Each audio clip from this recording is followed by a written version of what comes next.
আপনি পেছনটাকে মারিয়ে সামনে চলতেও একটা দীর্ঘ সংগ্রাম আপনার জীবনে আছে। তো এই মুহূর্তে প্রচুর ছেলেমেয়ে হয়তো ভাবছে আমি টিটো মুন্সির মতো আবৃত্তি করব। তারও একটা সংগ্রামের গল্প জানতে হবে যে এবং আবৃত্তি করলাম আর টিটো মুন্সি হয়ে যাব এরকম কোনো সম্ভাবনা আসলে আছে নাকি মানুষ যেটা ভাবে কাকতালীয় ভাইরাল সেরকমই টিটো মুন্সি হলো।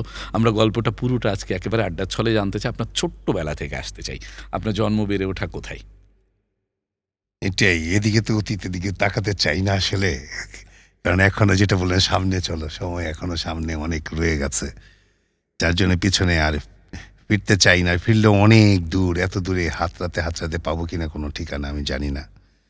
বেড়ে ওঠা, আমি আসলে জন্ম আমার ময়মনসিংহে। আমি যেটা শুনতে পেরেছি তখন আমার বাবা মা বলেছে, সে সময় আমার বোধে ছিল না। আমি কিন্তু টোটাল আমার যখন বোধ কাজ করছে তখন তো আমি ঢাকায়।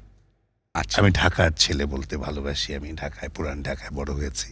হাজারীবাগ, লালবাগ, আজিমপুর এই অঞ্চলে আমার বেড়ে ওঠা। আচ্ছা।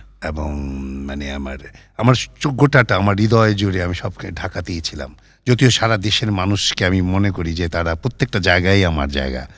আমাকে যেভাবে ভালোবাসে মানুষ, এটা আমি আসলে তারপরে আপনার মূল জন্মটা ময়মনসিংহ আপনি শুনেছেন, কিন্তু শুনেছি মানে পড়াশোনা লেখাপড়া শুরু টোটালি ঢাকা। টোটাল ঢাকাটা আমার। কোন স্কুলে পড়েছেন? আমার ঢাকা ওই যে ওয়েস্ট এন্ড হাই স্কুল।